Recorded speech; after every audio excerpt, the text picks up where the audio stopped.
प्रभु यीशु मसीह के मधुर और मीठे नाम में सबको जय मसीह की। मेरा प्यार भरा सलाम प्रति हो। और परमेश्वर की करुणा हमारे जीवन के लिए नहीं होती चली जाती है। उसकी नई महान असीम करुणा के लिए हम परमेश्वर का धन्यवाद करते हैं, क्योंकि सचमुच वो धन्यवाद के योग्य है। Hallelujah, hallelujah. आइए हम एक क्षण के लिए अपनी आंखों को बंद करेंगे, परमेश्वर के वचन सुनने के लिए अपने हृदय को तैयार करेंगे।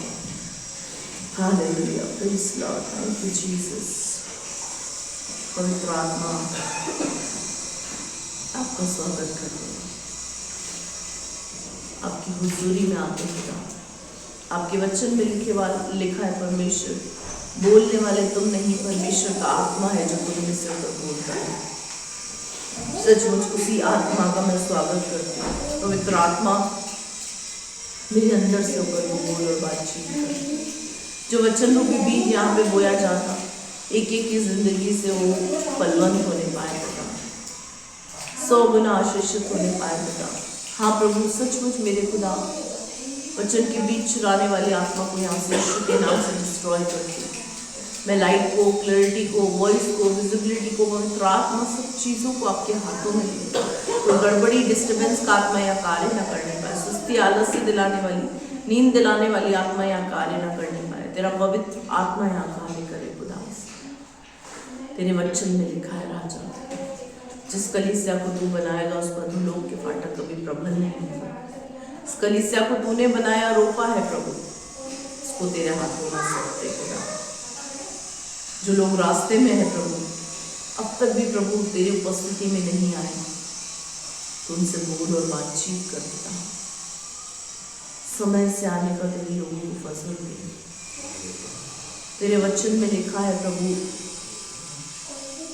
आकाश में पक्षियों का लगलग का भी आने का समय है, पर तेरी प्रजा तेरा नियत समय नहीं जानती है। प्रभु हर एक को तुझसे ऐसा प्रेम करना सिखा प्रभु, कि तेरी उपस्थिति में समय से पूर्व आए। मैं तुझसे ऐसी प्रार्थना करती, मैं तुझसे विनती करती प्रभु, तेरे बच्चों को तेरे हाथों में सौंपती। वचन की सेवकाई को, अपने आप को पवित्र आत्मा आपके हाथों में देती। धन्यवाद करते राजा, अपने दुआ को सुना। दुआ यीशु के नाम से मांगते, आमीन। Hallelujah, hallelujah. आइए हम परमेश्वर के वचन में चलेंगे।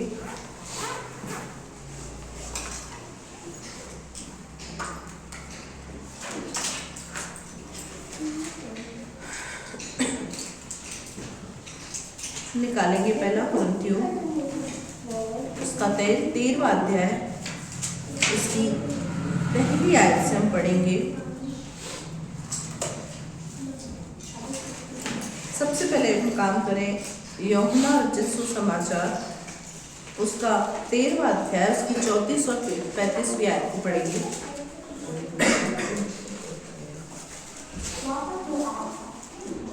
जो हमारा टॉपिक है उसका नाम है यीशु की आज्ञा। हालेलुया। आज्ञा क्या है? आज्ञा क्या है?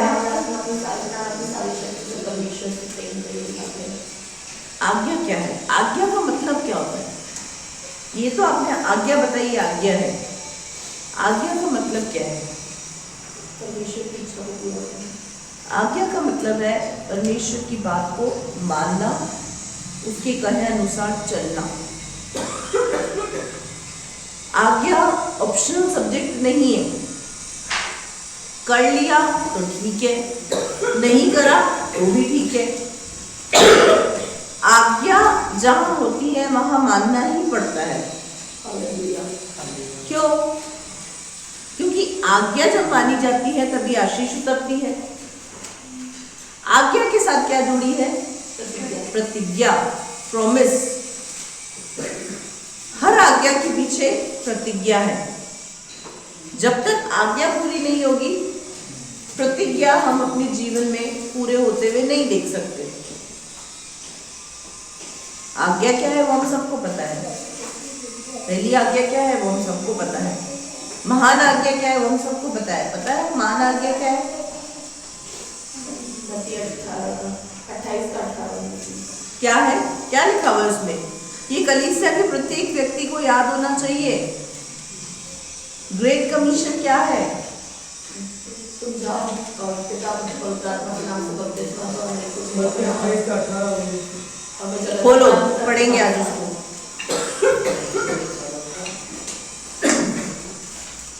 28 मत्ती 28 का 18 और इसको बिल्कुल पॉइंट टू पॉइंट याद करना है। कलीसिया के एक एक व्यक्ति को ये याद होनी चाहिए। मत्ती 28 का हाँ यीशु ने उनके पास आकर कहा, हाँ, स्वर्ग और पृथ्वी का सारा अधिकार मुझे दिया पॉइंट टू गया है। पॉइंट बोलो मेरे पीछे पीछे। यीशु ने कहा स्वर्ग और पृथ्वी का सारा अधिकार मुझे दिया गया है, इसीलिए तुम जाओ सब जातियों के लोगों को चेला बनाओ और उन्हें पिता और पुत्र और पवित्र आत्मा के नाम से बपतिस्मा दो और उन्हें सब बातें जो मैंने तुम्हें आज्ञा दी है मानना सिखाओ, और देखो मैं जगत के अंत तक सदा तुम्हारे संग हूँ। ये क्या है? बोलो महान आज्ञा, ग्रेट कमीशन। मुख्य आयत क्या है? मुख्य आयत क्या है बाइबल की? मेन वर्स यूहन्ना 3:16। परमेश्वर ने जगत से ऐसा प्रेम रखा कि उसने अपना इकलौता पुत्र दे दिया, ताकि जो कोई इस पर विश्वास करे वो नाश ना हो वरन अनंत काल का जीवन प्राप्त करे। इस कलीसिया के प्रत्येक व्यक्ति को ये बात याद होनी चाहिए। मुख्य आयत क्या है? वो आज्ञा नहीं है, वो मेन वर्स है, मुख्य आयत है। यूहन्ना 3:16 मुख्य आयत है। महान आज्ञा ग्रेट कमीशन मत्ती 28 जो भी पढ़ाया आपको 18 से 20 वो है। और पहली और दूसरी आज्ञा क्या है? पहली आज्ञा है अपने सारी बुद्धि, सारी शक्ति, सारे प्राण, सारी ताकत, सामर्थ्य के साथ परमेश्वर से प्रेम रख, यही पहली आज्ञा है। और दूसरी अपने पड़ोसी से अपने समान प्रेम रख। ये तीनों चीजें हमको याद होना बहुत जरूरी है, क्योंकि इन तीनों चीजों के ऊपर संपूर्ण बाइबल टिकी हुई है। एक विश्वासी का संपूर्ण जीवन इन 3 आज्ञाओं पे चलता है। मुख्य आयत, परमेश्वर ने जगत से सब प्रेम रखा, उसने अपना इकलौता पुत्र दे दिया। ये क्या है? ये मुख्य आयत के साथ साथ एक सुसमाचार है कि परमेश्वर अपने इस जगत के अंदर अपने इकलौते पुत्र को भेजा, ताकि जो कोई इसकी कुर्बानी पर, उसके बलिदान पर विश्वास करे, जो कोई उस पर विश्वास करे वो नाश ना हो, अनंत काल का जीवन पाए। यानी वो नरक नहीं जाकर वो स्वर्ग जाएगा, जो कोई इस पर विश्वास करेगा। तो ये आयतें और ये आज्ञा, महान आज्ञा, पहली आज्ञा, दूसरी आज्ञा, मुख्य आयत, ये एक विश्वासी को पता होना चाहिए। हालेलुया। तो आज्ञा क्या है? परमेश्वर की बात को मानना। आज्ञा का मतलब बता रही हूँ। आज्ञा का मतलब होता है परमेश्वर की बात को मानना, उसके कहे अनुसार चलना, उसकी इच्छा को पूरा करना। उसमें कोई भी ना नुक्कड़ या किसी भी प्रकार का हम आर्ग्यूमेंट या किसी भी प्रकार का हम बहानेबाजी नहीं कर सकते। आज्ञा के साथ यही सबसे बड़ी समस्या है। लेकिन आज्ञा के साथ सबसे बड़ा प्रॉफिट क्या है? उसके साथ हर एक प्रकार की प्रतिज्ञा जुड़ी है।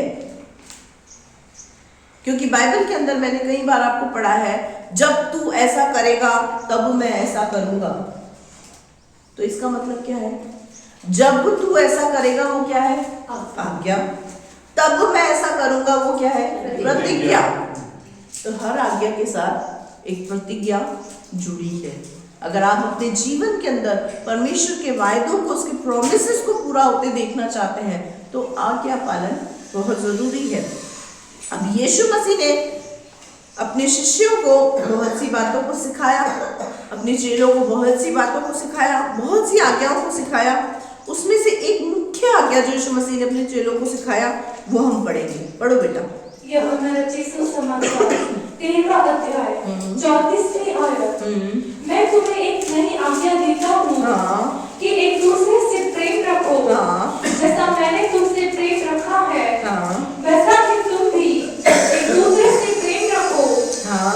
यदि आपस में प्रेम रखोगे तो इसी से सब जानेंगे कि तुम मेरे चेले हो। हालेलुया। क्या लिखा हुआ है? मैं तुम्हें एक नई आज्ञा देता हूँ कि तुम एक दूसरे से प्रेम रखो। क्यों? जैसा मैंने तुमसे प्रेम रखा है वैसा ही तुम भी एक दूसरे से प्रेम रखो। ये क्या है? आज्ञा। इसमें कोई कंफ्यूजन नहीं है, ये ऑप्शनल नहीं है। प्रेम रखा तो चलेगा, नहीं रखा तो चलेगा, रखना ही है, क्योंकि आज्ञा होती ही मानने के लिए है। परमेश्वर के वचन में क्या लिखा हुआ है? यीशु मसीह ने क्या कहा? मैं तुम्हें एक नई आज्ञा दे रहा हूं। सारी आज्ञाओं को तो तुम पालन कर रहे हो, लेकिन एक नई आज्ञा जिसको तुम पालन करना भूल गए हो, जिसे तुम पालन नहीं करते, वो क्या है? तुम एक दूसरे से प्रेम रखो। किसको सिखा रहा है यीशु मसीह? अपने चेलों को। तुम एक दूसरे से प्रेम रखो, यानी कलीसिया के अंदर प्रेम का आत्मा होना चाहिए। परिवार के अंदर प्रेम होना चाहिए, रिश्तों के अंदर प्रेम होना चाहिए। और प्रेम किस तरीके का होना चाहिए मैं आज ये भी आपको बताऊंगी। और क्या लिखा हुआ है? जैसा मैंने तुमसे प्रेम रखा वैसा तुम एक दूसरे से प्रेम रखो, क्योंकि जब तुम ऐसा करोगे तो तुम मेरे चेले जाने जाओगे। क्योंकि गुरु ने क्या किया? प्रेम किया। और कैसा प्रेम किया? सूली पर अपनी जान को दे दिया। कैसा प्रेम किया? हमारी गलतियों को क्षमा किया। कैसा प्रेम किया? हमारी गलती गुनाहों को ढांपा। कैसा प्रेम किया? अपने लहू से उसको धो दिया। तो ढांपना, क्षमा करना, सुधारना, ये सब क्या है? ये प्रेम है। यीशु मसीह ने कहा जैसा मैंने तुमसे किया वैसा तुम एक दूसरे से करो, तब तुम जाने जाओगे कि तुम मेरे चेले हो। कठिन है, कठिन है, प्रेम करना बहुत कठिन है। मैं जो बताऊंगी ना वो प्रेम करना तो बहुत ही कठिन है। जो वचन में लिखा हुआ है वो तो बहुत टिपिकल है, पर नामुमकिन जैसा कुछ भी नहीं है। क्योंकि परमेश्वर ने जब आज्ञा दी तो उस आज्ञा के साथ एक प्रॉमिस भी किया। क्या प्रॉमिस किया? कोई बताएगा? मेरी सामर्थ्य पाकर तुम सब कुछ कर सकते हो। अगर तुम तुम्हारी ताकत से कर रहे हो तो तुम कुछ भी नहीं कर सकते। यहाँ तक कि किसी को क्षमा नहीं कर सकते, किसी से प्रेम नहीं कर सकते, किसी को सह नहीं सकते। लेकिन परमेश्वर की सामर्थ्य पाकर हम सब कुछ कर सकते हैं। ऐसा नहीं लिखा हुआ है वहां पर मेरी सामर्थ्य पाकर तुम बिजनेस कर सकते हो। अगर ऐसा लिखा होता तो बात सिर्फ बिजनेस पर खत्म हो जाती कि हम परमेश्वर की सामर्थ्य पाकर केवल बिजनेस कर सकते हैं और कुछ नहीं कर सकते। वहां ऐसा लिखा हुआ है मेरी सामर्थ्य पाकर तुम सब कुछ कर सकते हो। तो इसका मतलब क्या है? इसका मतलब क्या है? सब कुछ का मतलब सब कुछ। सब कुछ में तुम गाली देना भी छोड़ सकते हो, तुम गुटखा भी छोड़ सकते हो, दारू भी छोड़ सकते हो, गुस्सा भी छोड़ सकते हो, क्षमा भी कर सकते हो, प्रेम भी कर सकते हो, और परमेश्वर के भवन में समय से भी आ सकते हो। कुछ कर सकते हैं। एवरीथिंग जो आपको लगता है आप नहीं कर पा रहे हैं, आपसे नहीं होगा, वो क्यों नहीं हो रहा मैं आपको बताऊं। उसका एक वजह है। वो वजह क्या है? आपने अब तक परमेश्वर की सामर्थ को नहीं पुकारा। परमेश्वर के वचन में लिखा है, मांगो तो तुम्हें दिया जाएगा। अब सामर्थ अपने आप नहीं उतरती, उसको मांगना पड़ेगा।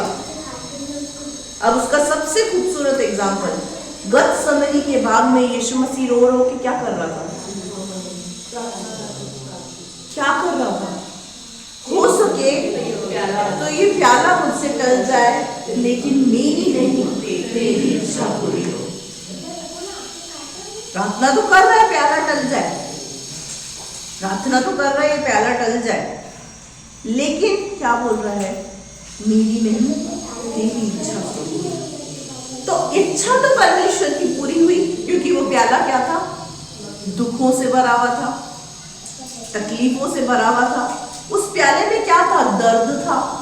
उस प्याले में क्या था? पेन था। उस प्याले में क्या था? तकलीफ थी, कराहना थी, तड़प थी। लेकिन क्या हुआ? वो प्याला टला? टला? कई बार विश्वासी भी इस बात को सोचता है कि मेरे जीवन में ऐसा क्यों है। मेरे प्रियो, जो प्याला परमेश्वर ने आपके लिए रखा है उसको आपको पीना पड़ेगा। हम उसको क्यों नहीं पी पाते? क्यों नहीं पी पाते? उसका कारण क्या है?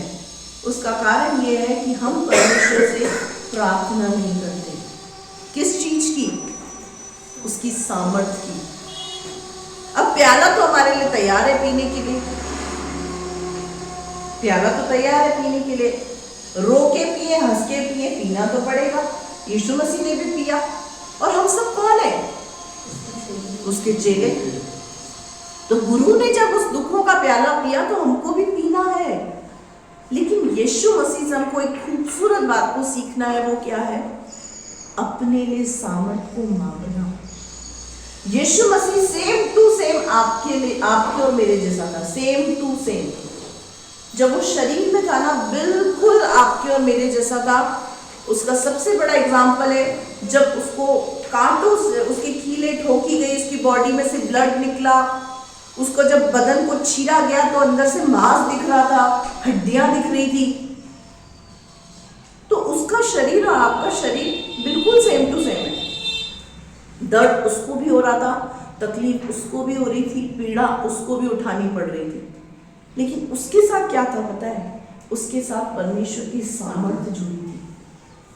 मैं आज आपको ये कहना चाहती हूँ, परमेश्वर से हर कार्य के लिए सामर्थ्य मांगो। ऐसा हो ही नहीं सकता कि परमेश्वर आपको सामर्थ्य ना दे। आप जिस चीज को नहीं कर पा रहे उसके लिए सामर्थ्य मांगे। ऐसा हो ही नहीं सकता कि हम अपने जीवन में बदलाव को नहीं देख सके। हमें किस चीज की जरूरत है? सामर्थ्य की जरूरत है। और वो सामर्थ्य किसको मांगनी है? बोलो हमको। पड़ोसी नहीं मांगेगा आपके लिए सामर्थ्य, आपको खुद को मांगनी है। यीशु मसीह ने घुटने खुद ने टेके, यीशु मसीह ने घुटने खुद ने टेके। और उसका एक सबसे अच्छा एग्जाम्पल है, यीशु मसीह अपने साथ चेलों को भी लेकर गया और क्या कहा? एक ढेला फेंकने की दूरी पर जाकर वो बैठ गया और चेलों को बोला, तुम यहां बैठकर तुम भी प्रार्थना करो। और जब वो नींद से भरे हुए थे, प्रार्थना नहीं कर रहे थे, बार बार सुस्ती आ रहे थे, बार बार सो रहे थे, यीशु मसीह ने कहा, तुम मेरे साथ एक घड़ी भी नहीं जाग सके? इसका मतलब क्या तुम 1 घंटा भी प्रार्थना नहीं कर सकते हो? फिर क्या कहा? प्रार्थना करो ताकि परीक्षा में न पड़ो। क्यों कहा?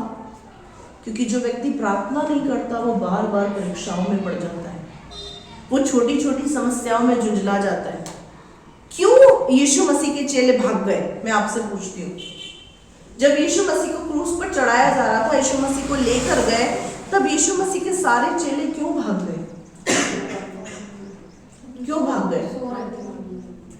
क्यों भाग गए? क्योंकि उनने प्रार्थना नहीं की। यीशु मसीह को क्यों लेकर गया प्रार्थना के अनुभव में? ताकि जब वो घड़ी आए कि लोग मुझे पकड़ने आए तो ये लोग डर नहीं जाए, घबरा नहीं जाए। हुआ क्या? सबके सब चले गुम, सिर्फ एक वहां पे मौजूद था, यूहन्ना। मेरे अजीजों, यीशु मसीह ने जो कुछ किया, जो कुछ कहा, उसके पीछे कोई ना कोई वजह है। गतसमनी की बाग के अंदर घुटने टेककर प्रार्थना कर कर उसने आपको एक नमूना दिखाया है। दुखों का प्याला उसको पीना था, उस प्याले के टलने के लिए उसने प्रार्थना की। तो वो इस चीज को दिखाता है कि वो सचमुच मनुष्य था। बाइबल कह रही है उसका मन बहुत व्याकुल हो रहा था वहां पर। व्याकुल का मतलब उदास, दुख से भरा हुआ, आंसू से। यीशु मसीह खुद रो रहा है। किस चीज के लिए? पिता से विनती कर रहा है। कैसे? रो रो कर। क्या पिता ये मेरे पिए बिना नहीं टल सकता? क्या पिता ऐसा नहीं हो सकता? क्या पिता ऐसा नहीं हो सकता? नहीं हो सकता। अगर तू कर सकता है तो उस प्याले को हटा दे, क्योंकि मुझे बहुत डर लग रहा है, ये लोग मुझे क्रूस पर चढ़ा देंगे, मुझे कीलों को ठोकेंगे। उसको सब पता था यीशु मसीह को कि मेरे साथ क्या क्या होने वाला है। लेकिन फिर भी पिता, मेरी नहीं तेरी इच्छा पूरी हो। जैसा मैं चाहता हूं वैसा नहीं, जैसा तू चाहता है वैसा हो। तो खुदा ने छोड़ दिया। क्या किया खुदा ने? छोड़ दिया। जाके पीना ही पड़ेगा, और कोई ऑप्शन ही नहीं। वहां लिखा हुआ है परमेश्वर ने स्वर्ग से एक स्वर्गदूत को भेजा यीशु के पास, और ताकि वो उसको सामर्थ्य दे। हालेलुया। आपके दुखों का प्याला टलेगा तो नहीं। यीशु का ही नहीं टला, गुरु का ही नहीं टला, तो चलेगा क्या? टलेगा। मैं साफ बोलती हूँ, देखो मेरी बात आपको अच्छी लगे बुरी लगे, मेरे को उससे कोई फर्क नहीं पड़ता, लेकिन मैं साफ साफ सिखाऊंगी, क्योंकि मुझे खुदा ने रखा ही इसलिए है। यीशु का प्याला टला नहीं तो आपका क्या टलेगा? गुरु का ही नहीं टला तो चेलों का क्या टलेगा? लेकिन हम उस प्याले के अंदर करवाते क्यों हैं? उसका कारण है, सबसे बड़ा कारण है, हम परमेश्वर से सामर्थ्य नहीं मांगते। नहीं मांगते ना, बोलते हैं प्रभु को मिसिंग है ना, ये हमारी प्रार्थना में मिसिंग है ना। प्रभु, जिस दुख से मैं गुजर रहा हूं ना, तेरे समय तक, तेरे नियत समय तक, जब तक तू मेरे जीवन में काम करे, मुझे अपनी सामर्थ्य दे। हालेलुया। इसकी क्या है? कमी है। यीशु मसीह का जीवन हमें बहुत कुछ सिखाता है। आपका बिजनेस नहीं चल रहा, प्रभु से सामर्थ्य मांगिए। क्यों? क्योंकि उसने कहा वो भूखा सोने नहीं देगा। भूखे उठेंगे तो सही, लेकिन भूखे सोएंगे नहीं।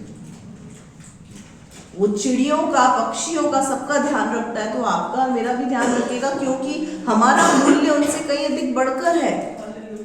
लेकिन जब तक प्रभु आपके जीवन में काम करे, तब तक क्या करना है? सामर्थ्य मांगनी है।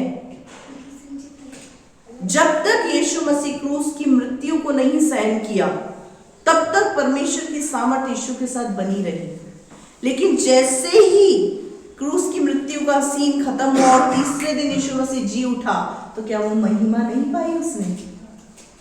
तो हमारे गुरु ने महिमा पाई दुखों के प्याले को पीने के बाद, तो हमारी भी महिमा तय है।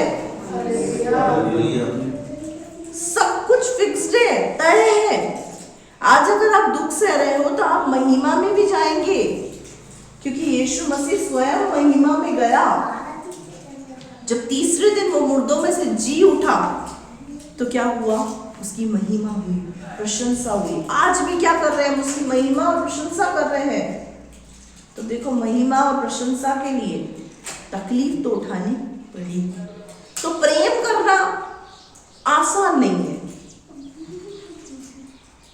जो इसमें लिखा हुआ है वो प्रेम करना, वो आसान लेकिन नामुमकिन भी नहीं है, क्योंकि जिसने आज्ञा दी है ना, उसने सोच समझकर आज्ञा दी है, और जिसने आज्ञा दी है ना, वो खुद शरीर में आपके और मेरे जैसा उतरा है आकर, और वो जिस चीज को कर पा रहा था ना, वही चीजें उसने इसमें लिखी है।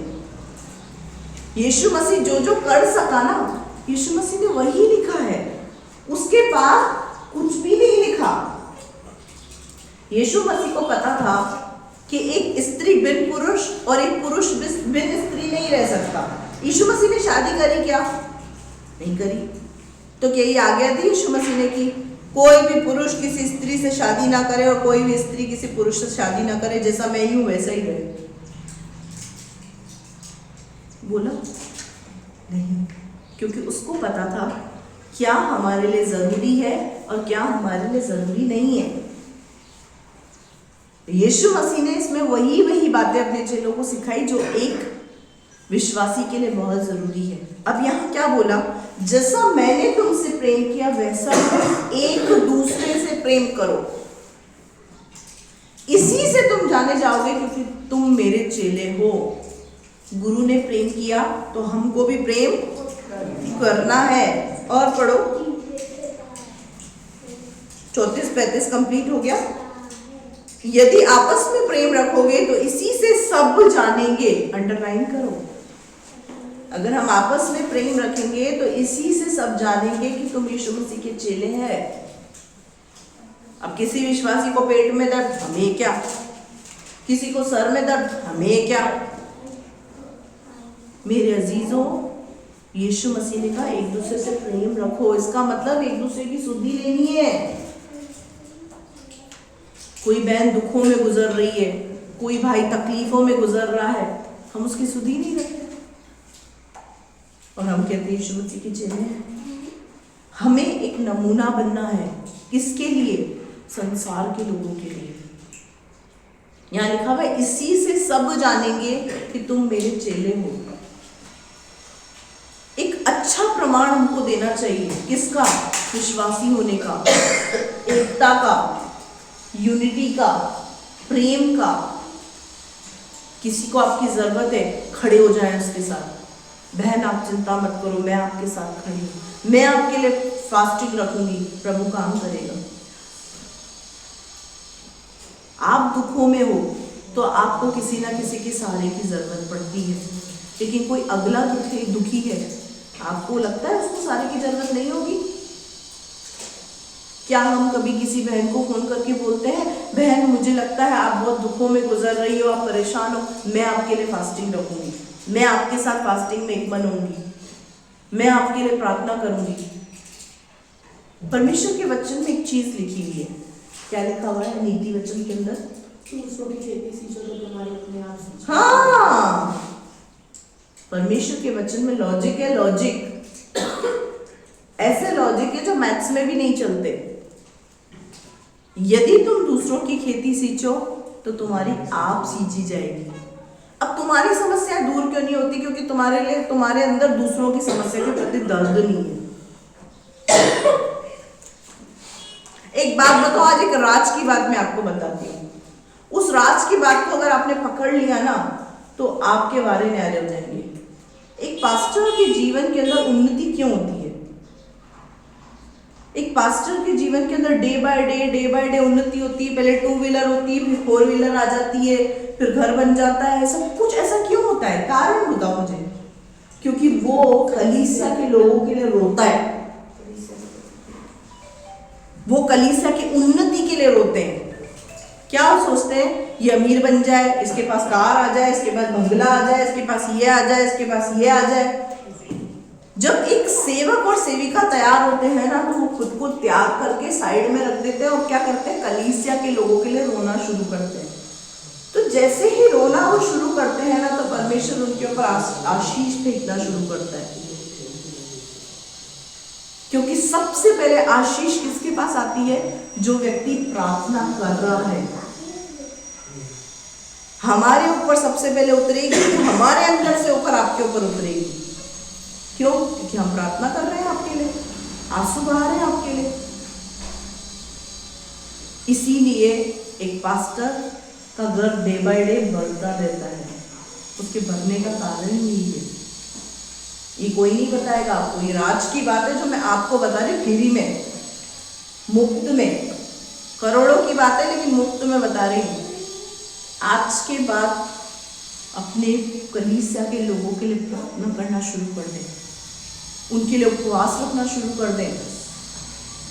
आपके जीवन के अंदर आशीष ना उतरे तो मुझसे कह इसीलिए यीशु मसीह ने क्या कहा, तुम एक दूसरे से प्रेम रखो, इसी से सब जानेंगे कि तुम मेरे चेले हो।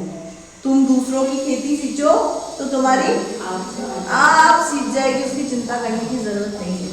तुम दूसरों की खेती सींचो, तुम दूसरों की चिंता करो, तुम्हारी चिंता करने वाला बैठा है। हालेलुया।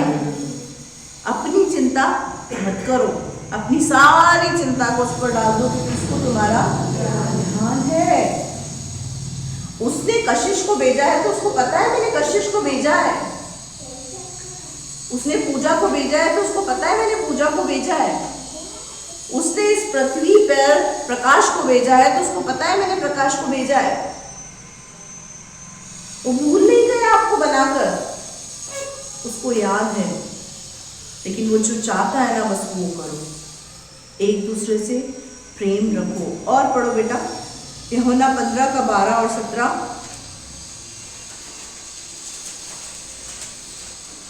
मेरी आज्ञा यह है कि जैसा मैंने तुमसे प्रेम रखा, हाँ वैसे ही तुम भी एक दूसरे से प्रेम रखो। हाँ, अब यीशु मसीह दोबारा चेलों को ये याद दिला रहा है। मेरी आज्ञा ये है कि जिसका मैंने तुमसे प्रेम रखा, तुम एक दूसरे से प्रेम रखो। और 17 आयत, इन बातों की आज्ञा मैं तुम्हें इसीलिए देता हूँ कि तुम एक दूसरे से प्रेम रखो। हाँ, परमेश्वर का वचन वापस से कहता है, मैं तुम्हें आज्ञा इसलिए देता हूँ, मैं तुम्हें इसलिए समझा रहा हूँ कि तुम एक दूसरे से प्रेम रखो। यीशु मसीह किसको बोल रहा है? चेलों को। कितने चेले थे यीशु मसीह के साथ? शुरुआत में कितने थे? 70। कितने चेले छोड़ के भाग गए? 18। अब कितने बच्चे? 12 में से विद्रोही था, उसका नाम क्या था? यहूदा इस्करियोती। अब यहूदा इस्करियोती के बाद जो चेला बना, उसका नाम क्या था?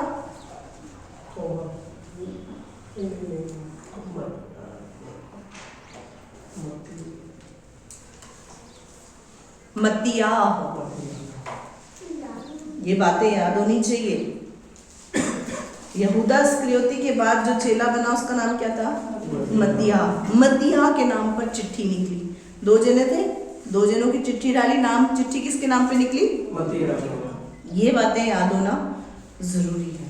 तो अब यीशु मसीह ये बातें अपने चेलों को क्यों सिखा रहा है? बताओ, मुझे गए सब क्यों सिखा रहा है यीशु मसीह बातें? एक दूसरे से प्रेम रखो, ताकि मेरे जाने के बाद ये लोग अलग अलग नहीं। क्यों सिखा रहा है पता है? मैं समझती हूँ यीशु मसीह के पास आता होगा पतरस, क्या बोलने, प्रभु ये आंद्रियास को कुछ नहीं आता, अक्कल नहीं है इसमें, इसकी अक्कल ना घास चढ़ने गई, तुमने उसको कैसे चुन लिया? क्या कर रहा है? कंप्लेन, बुराई, शिकायत। आते हो यीशु मसीह के पास 12 चेले, अकेले में देखते हो गुरु अकेला। यही समय यमुना के बारे में बताने का। क्यों बता रहा है पता है? खुद को महान दिखा रहा है, प्रभु मैं तो बहुत बढ़िया हूँ, सारी कमी तो यमुना में भरी पड़ी है। इसीलिए यीशु मसीह ने अपने चेलों को बोला, आपस में एक दूसरे से प्रेम रखो, क्योंकि अगर तुम में एकता नहीं हुई तो तुम्हारे अंदर कोई भी फूट डालकर तुमको अलग कर देगा। एक विश्वासी के अंदर दूसरे विश्वासी के प्रति प्रेम होना चाहिए। हमें अपने परिवार के सदस्य के लोगों के प्रति प्रेम होना चाहिए। आज्ञा किसकी माननी है? परमेश्वर। चलना किसके अनुसार है? वचन के अनुसार। लेकिन प्रेम हमें सबसे रखना है। यीशु मसीह ने यहाँ पर 3 बार बोल दिया, एक दूसरे से प्रेम करो, एक दूसरे से प्रेम करो, एक दूसरे से प्रेम करो। क्यों 3 बार बोला? शायद मैं समझती हूँ ये बातें भेजे में नहीं बैठ रही थी, ये बातें भेजे में नहीं बैठ रही थी, इसीलिए यीशु मसीह बार-बार सबको रिमाइंड करा रहा है, एक दूसरे से प्रेम करो, एक दूसरे से प्रेम करो। पहला यूहन्ना 3 अध्याय की 23वीं आयत को पढ़ेंगे। कुछ आयतों को मैं यहाँ पर पढ़ूंगी, फिर मैं आपको बताऊंगी कैसा प्रेम आपको रखना है। और कैसे प्रेम को पाने के लिए परमेश्वर से प्रार्थना करनी है। पहले यूहन्ना 3 अध्याय 23 आयत, पेज नंबर 335। उसकी आज्ञा यह है कि हम उसके पुत्र यीशु मसीह के नाम पर विश्वास करें और जैसा उसने हमें आज्ञा दी है उसी के अनुसार आपस में प्रेम रखें। हाँ, क्या लिखा हुआ है? उसकी आज्ञा ये है कि हम उसके पुत्र यीशु मसीह के नाम पर विश्वास करें। किसकी आज्ञा? परमेश्वर की आज्ञा ये है कि हम यीशु मसीह के नाम पर, यीशु पर विश्वास करें और जैसा उसने हमें आज्ञा दी है उसी के अनुसार आपस में प्रेम रखें। अब इस आयत का मतलब आप समझे? इसमें 2 व्यक्तियों की आज्ञा है और काम तीसरा व्यक्ति कर रहा है। कौन है वो 2 व्यक्ति? वो 2 व्यक्ति है परमेश्वर और प्रभु यीशु मसीह। और काम कौन कर रहा है? पवित्र आत्मा। आपको हर जगह पर ट्रिनिटी दिखेगी, यानी त्रिएकता, पिता पुत्र पवित्र आत्मा की यूनिटी। और वही यूनिटी हमारे बीच में होनी चाहिए। क्या बोल रहा है? क्या बोल रहा है परमेश्वर?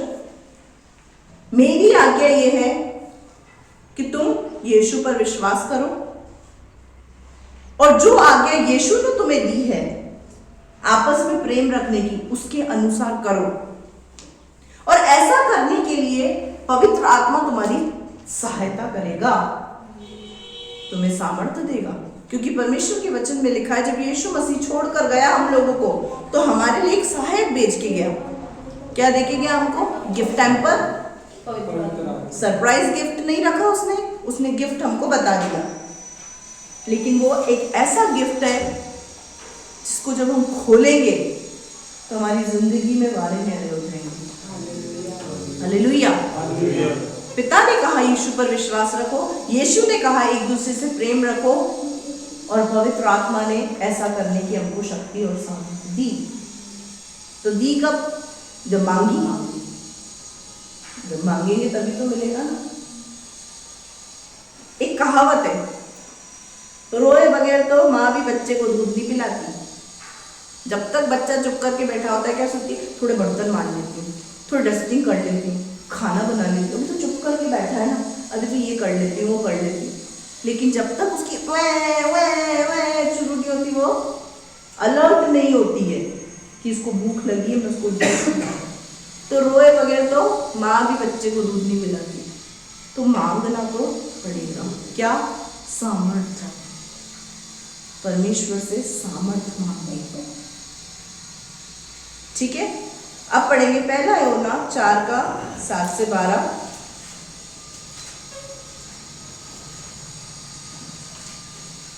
पहले यूहन्ना अध्याय 7 आयत, पेज नंबर 335।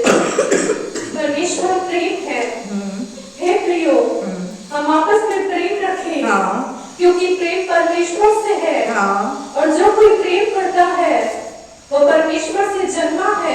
जो प्रेम करता है, जिसके अंदर प्रेम है, वो परमेश्वर से जन्मा है और वो परमेश्वर को जानता है। आगे, जो प्रेम नहीं रखता वो परमेश्वर को नहीं जानता। जो जिसके अंदर प्यार नहीं है ना, वो परमेश्वर को नहीं जानता। फिर भले ही वो चाहे बपतिस्मा लेकर क्यों ना बैठा हो। मैं साफ शब्दों में बोल रही हूँ, भले ही हम बपतिस्मा लेकर बैठे हों और अगर हम प्रेम नहीं रखते तो हम परमेश्वर को नहीं जानते, हम परमेश्वर के नहीं हैं। परमेश्वर ने हमको रिजेक्ट कर दिया है। आगे, क्योंकि परमेश्वर प्रेम है। क्योंकि परमेश्वर का नाम क्या है? प्रेम है। आगे, जो प्रेम परमेश्वर हमसे रखता है वो इससे प्रकट हुआ कि परमेश्वर ने अपने इकलौते पुत्र को जगत में भेजा कि हम उसके द्वारा जीवन पाएं। परमेश्वर ने प्रेम रखा तो क्या किया? पड़ोसी को बोलो बलिदान दिया। तो प्रेम बलिदान देता है। प्रेम क्या करता है? बलिदान देता है। किस चीज का बलिदान? बहुत सारी चीजों का देता है। प्रेम में बहुत सारी चीजों का बलिदान देना पड़ता है। अपने गुस्से का बलिदान देना पड़ता है, अपनी सोच का, अपने विचारों का बलिदान देना पड़ता है, अपनी नींद का बलिदान देना पड़ता है। आप रविवार को यहाँ पर क्यों आ रहे हैं? एक संडे तो मिलता है 11 बजे तक सो लो। नींद का बलिदान क्यों? हम यीशु से प्रेम करते हैं। तो प्रेम बलिदान मांगता है और बलिदान देना पड़ता है। परमेश्वर ने जगत से प्रेम रखा और बोला मैं तो किसी को नहीं दूंगा। तो क्या आप लोग यहाँ बैठे होते? वो आयत कंप्लीट होती जो बाइबल की मुख्य आयत है। परमेश्वर ने प्रेम रखा तो प्रेम के वशीभूत यीशु मसीह को दिया। तो प्रेम बलिदान मांगता है। ठीक है, आगे बढ़ो। प्रेम इसमें नहीं कि हमने परमेश्वर से प्रेम किया, पर इसमें है कि उसने हमसे प्रेम किया और हमारे पापों के प्रायश्चित के लिए अपने पुत्र को भेजा। हे प्रियो, जब परमेश्वर ने हमसे ऐसा प्रेम किया तो हमको भी आपस में प्रेम रखना चाहिए। जब परमेश्वर ने हमसे ऐसा प्रेम किया, हमारे लिए बलिदान दिया, तो हमको भी एक दूसरे के लिए बलिदान देना है। हमको भी ऐसा प्रेम रखना चाहिए। ऐसा नहीं लिखा रखोगे तो चलेगा, लिखा है। आपके पास भी बाइबल है, मेरे पास भी, मेरी बाइबल में तो लिखा रखना चाहिए। अब हमारी डिक्शनरी में क्या लिखा? रखोगे तो चलेगा। इससे रख लो प्रेम, इससे कट्टा कुट्टा कर लो, इससे थोड़ा प्रेम, इससे थोड़ा ज्यादा प्रेम। ऐसा कुछ भी इसमें नहीं लिखा है। रखना चाहिए मतलब ये करना है। वी हैव टू डू, हमको करना ही पड़ेगा चाहे कुछ भी हो। आगे। हे प्रियो, नहीं, परमेश्वर को कभी किसी ने नहीं देखा। यदि हम आपस में प्रेम रखें तो परमेश्वर हम में बना रहता है और उसका प्रेम हम में सिद्ध होता है। अंडरलाइन करें, समझे इस बात को। परमेश्वर को आप देख रहे हैं, आप में से किसी का अनुभव है? साहब मैं तो गया, भवन में गया, परमेश्वर से सिंहासन पर बैठा था और ऐसे खड़े होकर मेरे को टुकुर टुकुर करके देख रहा था। किसी का ऐसा अनुभव आज तक हुआ? मेरा तो नहीं हुआ। मुझे प्रभु में आए हुए 11 साल हो गए। ऐसा था। परमेश्वर को कभी किसी ने नहीं देखा। यदि हम अपने आप में आपस में एक दूसरे से प्रेम रखेंगे तो उसका प्रेम हम में सिद्ध होगा।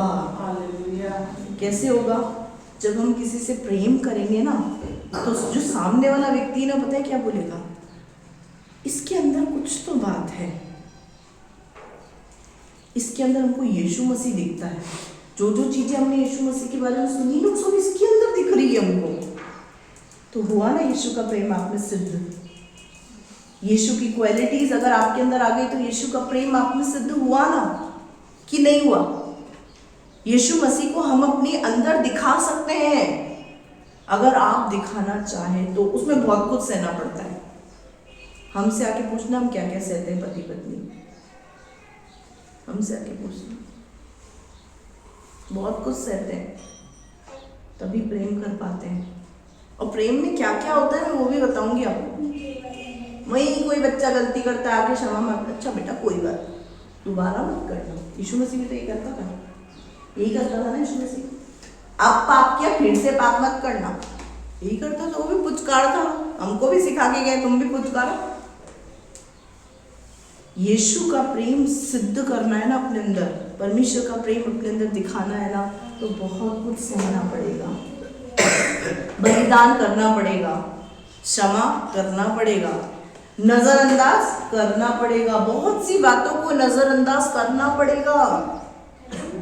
अगर हम छोटी छोटी बातों को पकड़ के चलेंगे तो हम कभी भी किसी व्यक्ति से प्रेम नहीं कर सकते। मैं आपको साफ शब्दों में बोल रही हूँ।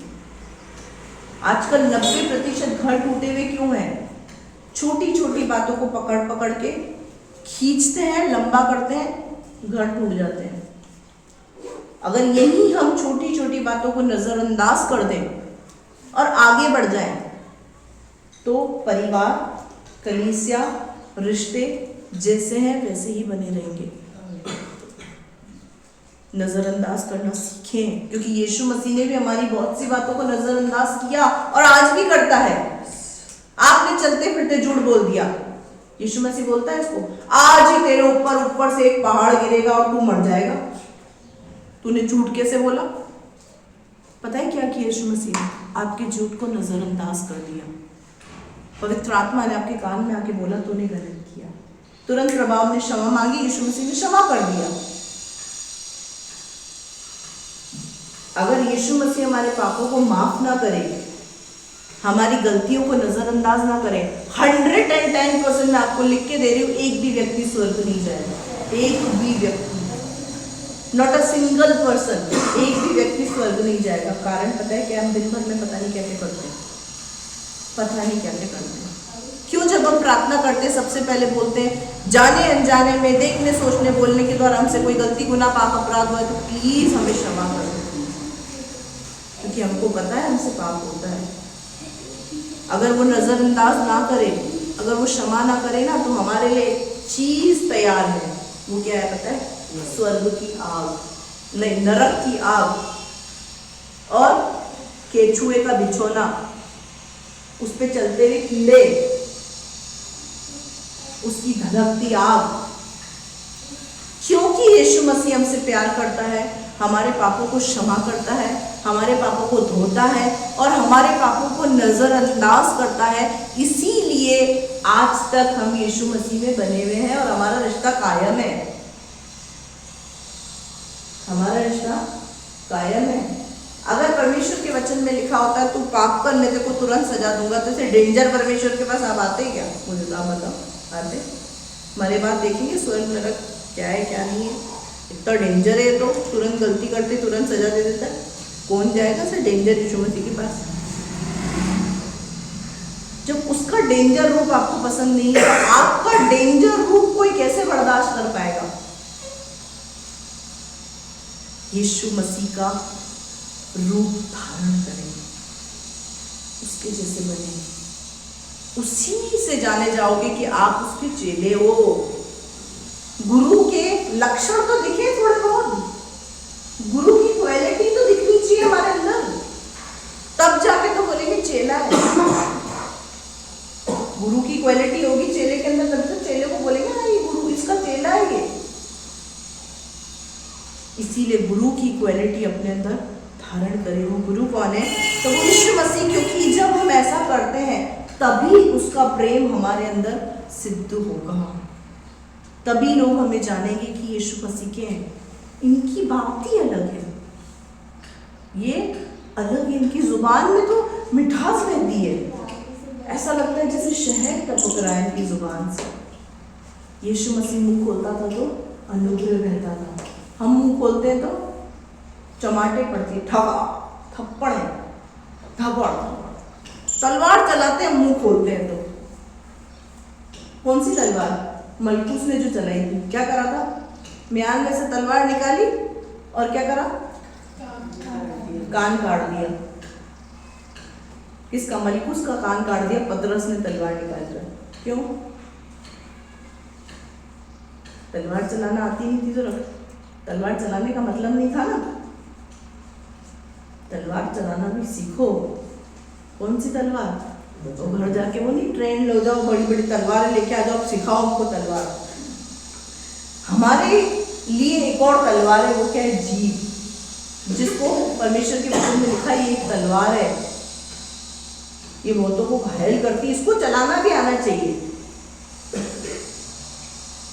इसको चलाना भी आना चाहिए। मैं परमेश्वर से यही प्रार्थना करती हूँ अपनी हर दिन की, जो तलवार तूने दी है ना उसको मुझे चलाना सिखा।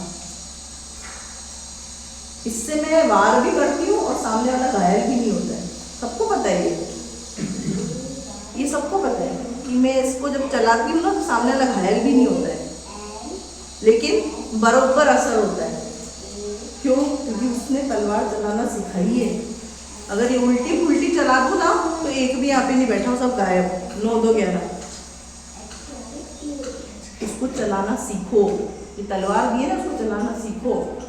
किसी की गर्दन काट देते हैं, किसी का ये काट देते हैं, किसी का वो काट देते हैं। पतरस ने क्या करा? कान काट दिया। हम क्या करते हैं? सब कुछ अलग कर देते हैं, इसको ऐसा चलाते हैं, अंदर से इंसान जख्मी हो जाता है। इसका इस्तेमाल करना सीखो। डेंजर परमेश्वर मत बनो। यीशु मसीह ने तलवार नहीं चलाई, चलाई नहीं चलाई, बताओ आप बताओ, चलाई नहीं चलाई? यीशु मसीह ने क्या कहा? तुमने मेरे पिता के घर को डाकू की खो बना रखा है। क्या करा? तलवार तो चलाई पर घायल कोई नहीं हुआ। तलवार ऐसी चलाओ घायल ना हो, पर आपकी तलवार से कायल जरूर हो जाए। ये तलवार ऐसी चलनी चाहिए कि कोई घायल नहीं हो लेकिन कायल जरूर हो। अंदर से उसको ऐसा लगे कि हाँ भाई गलती तो मैंने की है। तो इस तलवार का इस्तेमाल घायल करने के लिए नहीं, कायल करने के लिए करो। समझे मेरी बात को? तो यीशु मसीह कौन? डेंजर नहीं था, वो घायल नहीं करता था, वो कायल करता था। और आज भी वो कायल करता है। कैसे? आपको ऐसा करना चाहिए था क्या? आप सोचो। जब हम सोचते हैं ना फिर समझ में आता है नहीं करना चाहिए था। यीशु मसीह ने क्या किया? तलवार चला भी दी और घायल नहीं कायल कर दिया। हमारे मुंह से क्या निकलता है? पवित्र आत्मा मुझे बहुत कायल कर रहा है। किसी ने कहा है आज तक पवित्र आत्मा मुझे बहुत घायल कर रहा है? मैंने तो नहीं सुना, आज तक नहीं सुना मैंने अपने 11 साल के करियर में कि कोई मुझे आके बोले पवित्र आत्मा ने मुझसे बात करा, मुझे घायल ही कर दिया। मैंने ऐसा किया ना सिस्टर, तो पवित्र आत्मा ने मुझे बहुत कायल किया। तो एक विश्वासी के अंदर कायल करने की क्वालिटी होनी चाहिए, घायल करने की नहीं, कि हम अपने शब्दों से किसी को घायल कर देंगे। बेचारा उठे ही नहीं, उसको उठाने के लिए किसी ना किसी सहारे की जरूरत पड़े। इन बातों को हमको सीखना है। ठीक है, अब यहाँ क्या लिखा है? प्रेम इसी से सिद्ध होगा कि हम जब प्रेम रखेंगे तो वो सिद्ध होगा। आप 19 से लेकर 21 तक पढ़ो, तो जल्दी जल्दी अपनी आयतों को कंप्लीट करूंगी। हम इसीलिए प्रेम करते हैं कि पहले उसने हमसे प्रेम किया।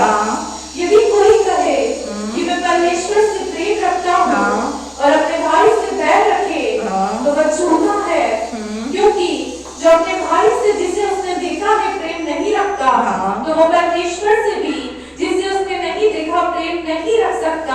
अब ये बाइबल बोल रही है, मैं नहीं बोल रही। मेरे को डंडे कृपया करके ना मारे। परमेश्वर के वचन में क्या लिखा हुआ है? अगर कोई कहता है कि मैं अब परमेश्वर से प्रेम रखता हूं जिसे उसने कभी नहीं देखा, लेकिन अपने भाई से प्रेम न रखता हो, तो उसने अपने परमेश्वर से प्रेम नहीं रखा। मैं अक्सर सोचती थी कि खुदा आज इंसानों के घर में इंसान पल नहीं रहे लेकिन बड़े बड़े कुत्ते पल रहे हैं। ऐसा क्यों? इंसान की खुराक कितनी? 2 फुलके, 3 फुलके, 4 फुलके। कुत्तों की खुराक कितनी? 8 अंडे, बड़े बड़े 6 फुलके। ओ माय गॉड, रोज अंडे उबालना, चिकन मटन, मतलब इतनी खुराक हम एक कुत्ते को पालकर उसको खिला सकते हैं, लेकिन एक इंसान नहीं पल रहा हमसे। कारण पता है क्या है? कुत्ता बेजुबान है। दिक्कत पता है खिलाने पिलाने में नहीं है, दिक्कत ये जो चलती है कटर कटर कटर कैंची की तरह, तलवार की तरह, इसमें है। लोगों को अगर ये कंट्रोल करना आ जाए ना, तो वो कहीं भी रह सकते हैं, कहीं भी रह सकते हैं। मैं गारंटेड बोल रही हूँ, कोई भी व्यक्ति उस व्यक्ति को अपने साथ रख लेगा अगर उसको ये कंट्रोल करना आ जाए। लोगों के अंदर सेवा करने की लगन तो है, पर ये जो जुबान है उसके घाव लोग बर्दाश्त नहीं कर पाते। इसीलिए क्या करते हैं, बड़े बड़े कुत्ते तो रख लेते हैं लेकिन माँ बाप पल नहीं रहे। कारण जुबान, कारण ये तलवार, यही कारण है सबसे बड़ा। मैं जब जाती हूँ यांश को ट्यूशन छोड़ने जाती हूँ, लोग बड़े बड़े कुत्ते ले लेके घुमाते हैं। ये सवाल मैंने खुदा से किया, खुदा ने मुझे इसका उत्तर दिया जो मैंने आज आपको दिया। खुदा ने मुझसे कहा मनी देखे तो बेजुबान है, ये तो कुछ नहीं बोलते इसलिए अच्छे लगते हैं, 8 अंडे भी खिला लेते हैं इनको, 6 फुलके भी खिला लेते हैं, जो कुत्तों की नीड होती है वो पूरी कर लेते हैं। लेकिन जो आजकल घर टूटने, परिवार टूटने, रिश्ते टूटने का कारण है वो क्या है? घटिया जुबान जो तलवार की तरह चल रही है। और किसका क्या काटना है कोई मतलब नहीं, सब काट पीट करके आधा कर देते हैं हम इंसान को अपनी जुबान से।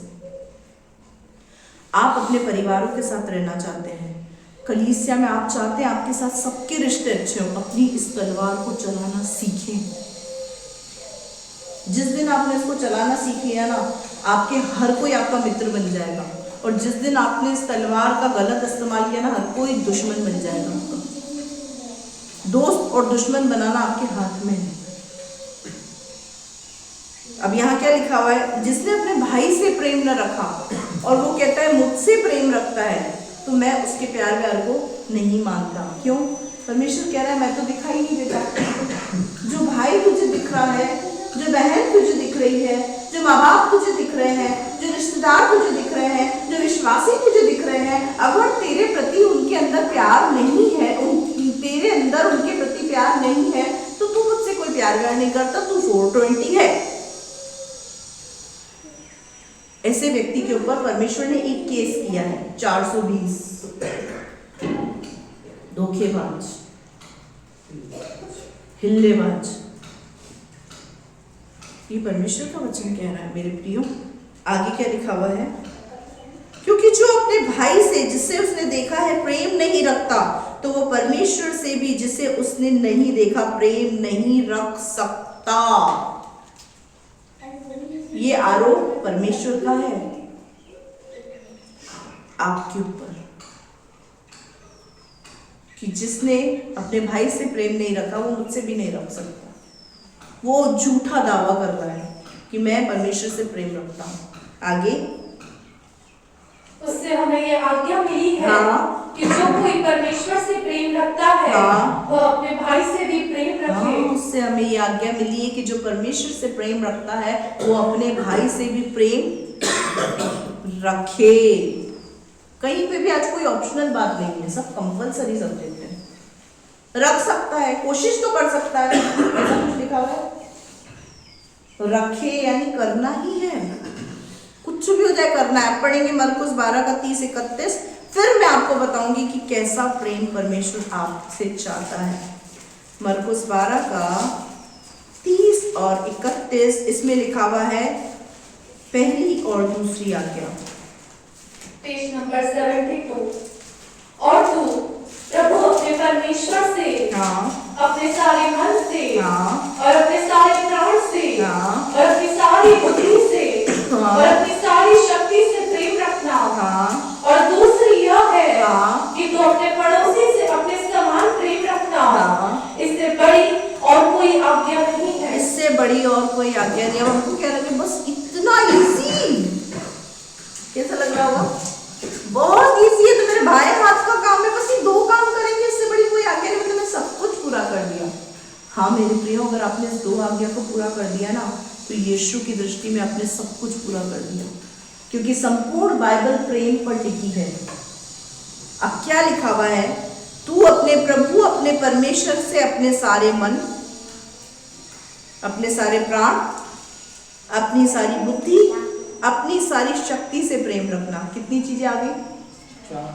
सबसे पहले बोलो अपने सारे मन, दूसरा अपने सारे प्राण, तीसरा अपनी सारी बुद्धि, और चौथा अपनी सारी शक्ति से प्रेम रखना। ये क्या है? पहली आज्ञा। और दूसरी क्या है? अपने पड़ोसी से अपने समान प्रेम करना।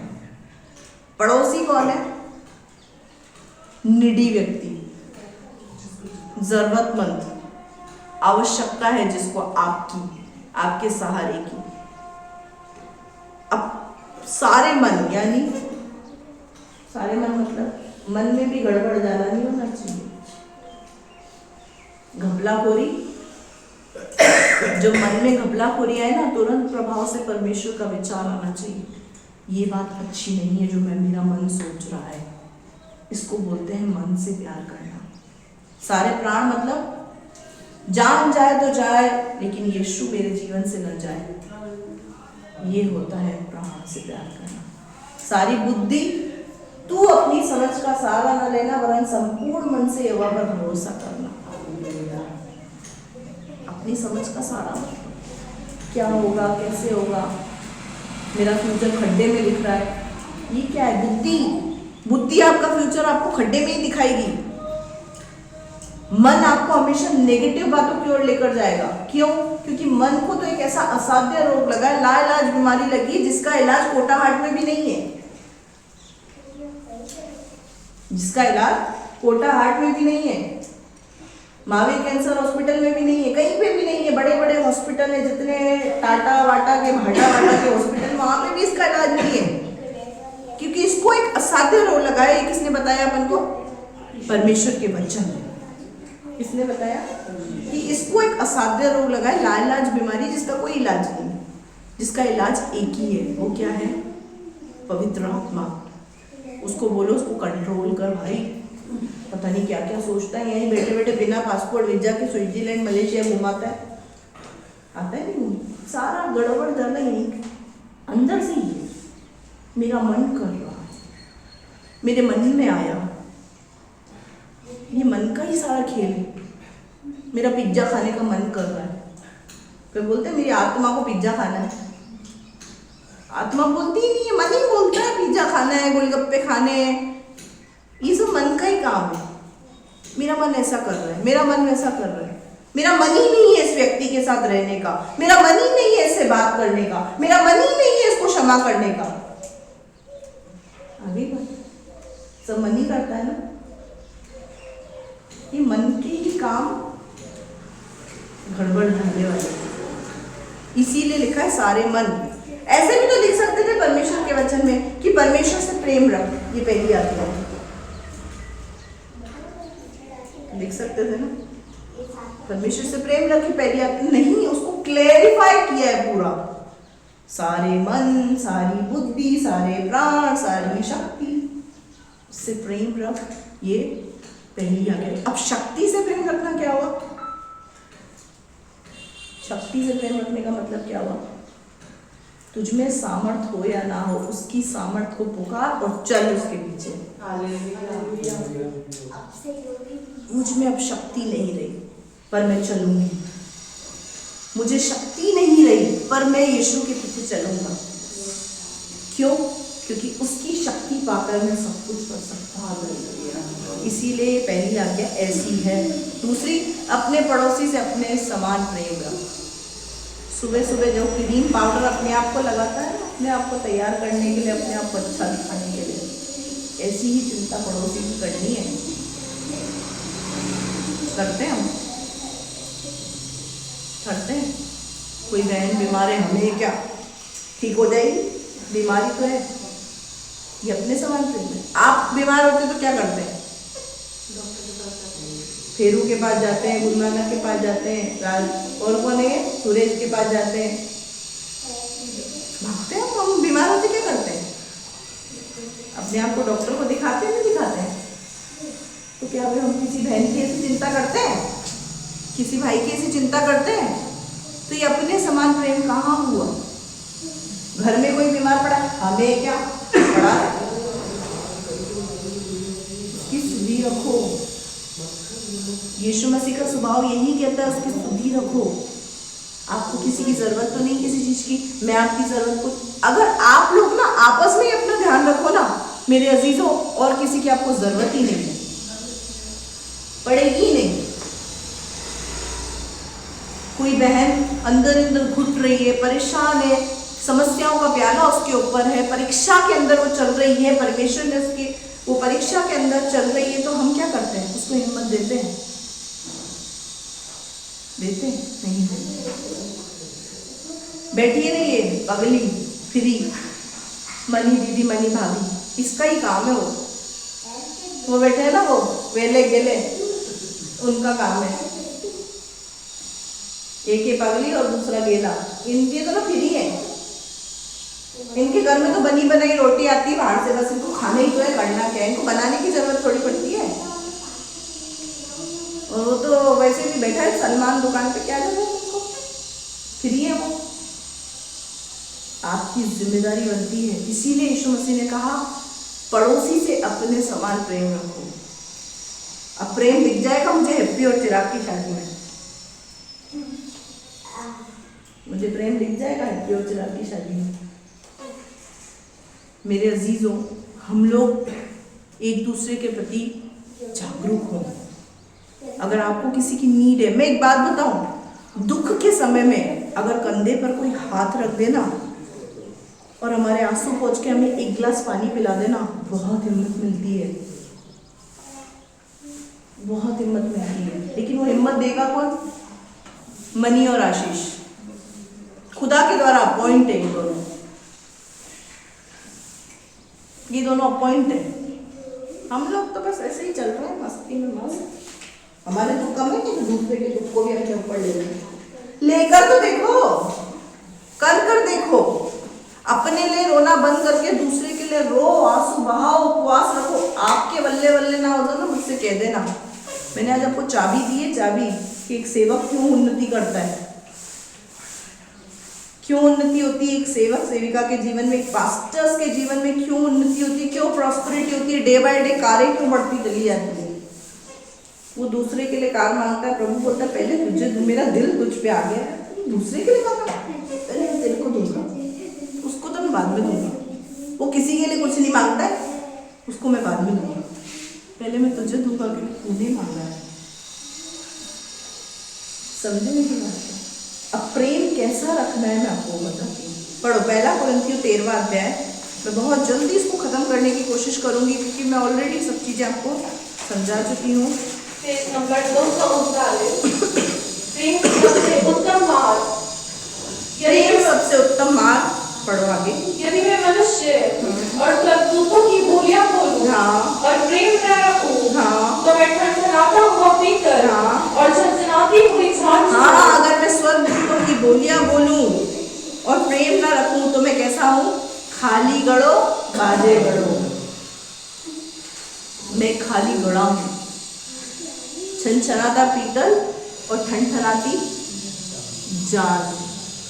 छनछनाता पीतल, कुछ भी नहीं है मेरे अंदर।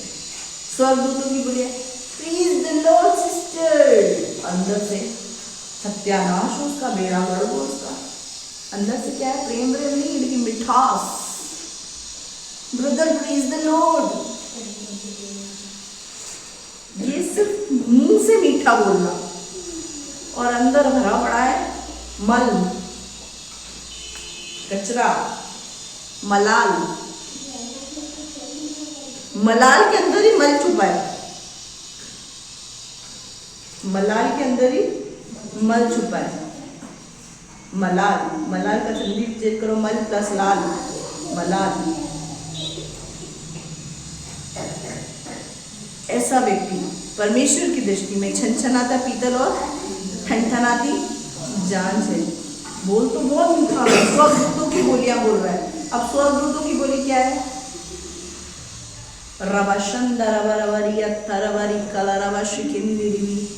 ये क्या है? अन्य भाषा, स्वर्गदूतों की बोली। लेकिन प्रेम प्रेम इल्लेपो, प्रेम निर्बटा सन्नाटा। प्रेम है नहीं लेकिन बोली कैसे निकल रही है? अन्य भाषाओं से भरी हुई। मैं 4 घंटे अन्य भाषा बोल सकता हूँ। बेटा प्रेम का क्या है? अरे उसकी बात मत करो, उसकी बात मत करा करो, प्रेम प्रेम की बात मत करा करो। मेरे अजीजों, ये परमेश्वर का वचन है। पढ़ो आगे। और मैं यदि भविष्यवाणी कर सकूं, यदि मैं भविष्यवाणी कर सकूं और सब भेदों और सब प्रकार के ज्ञान को समझूं, और मुझे यहाँ तक पूरा विश्वास हो कि मैं पहाड़ों को हटा दूं, परंतु प्रेम न रखूं, तो मैं कुछ भी नहीं। भविष्यवक्ता क्यों ना बन जाऊं मैं, पांडालों के अंदर मैं सेवा ही क्यों ना करने लग जाऊं।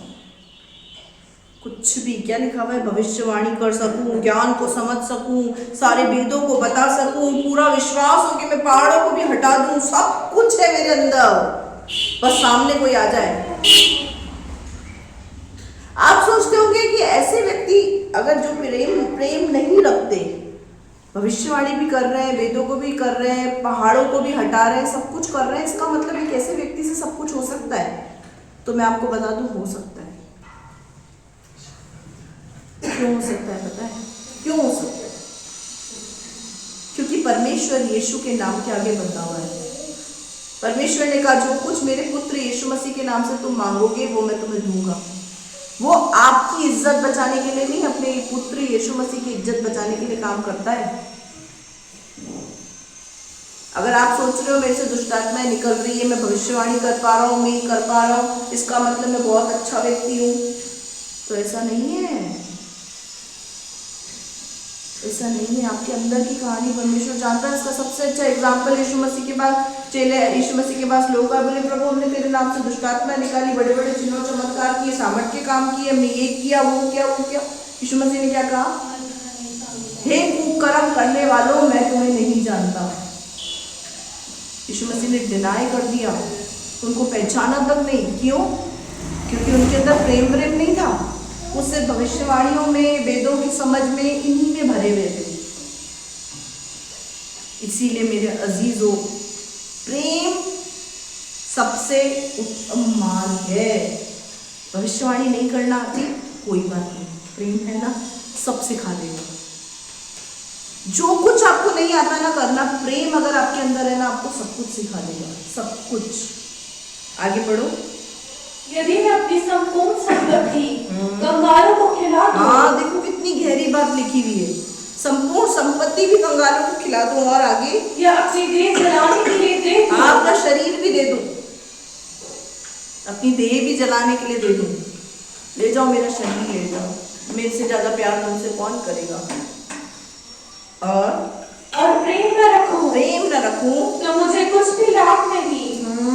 प्रेम धीरजवंत है और कृपालु है। रुको।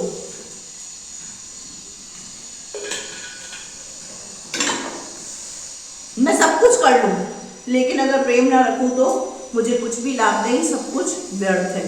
अब प्रेम क्या है बाइबल के हिसाब से? अब सुनना।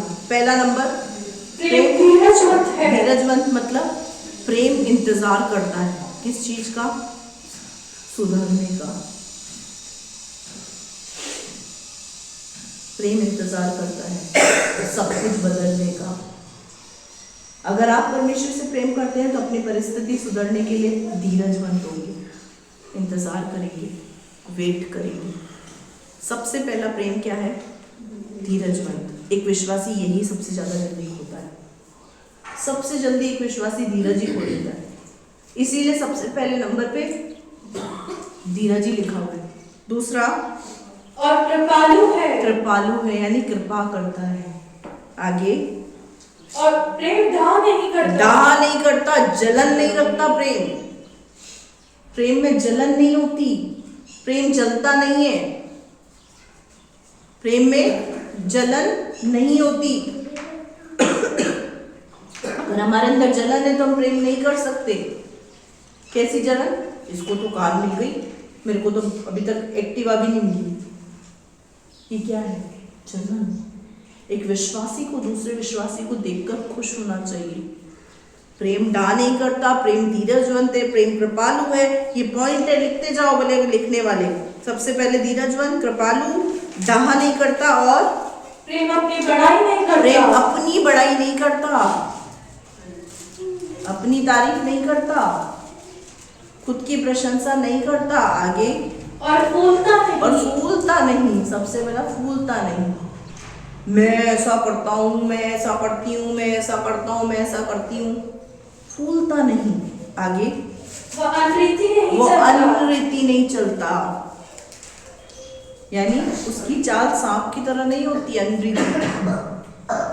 प्रेम की चाल सांप की तरह नहीं होती, अनरीति नहीं चलता, गलत काम नहीं करता प्रेम, गलत डिसीजंस नहीं लेता प्रेम। आगे, वो अपनी भलाई नहीं चाहता। प्रेम सबकी भलाई चाहता है। प्रेम सबकी भलाई चाहता है, अपनी भलाई नहीं चाहता। आगे, झुंझलाता नहीं। हम झुंझला जाते हैं फटाफट से। तो इसका मतलब झुंझलाहट हमें नहीं आनी चाहिए।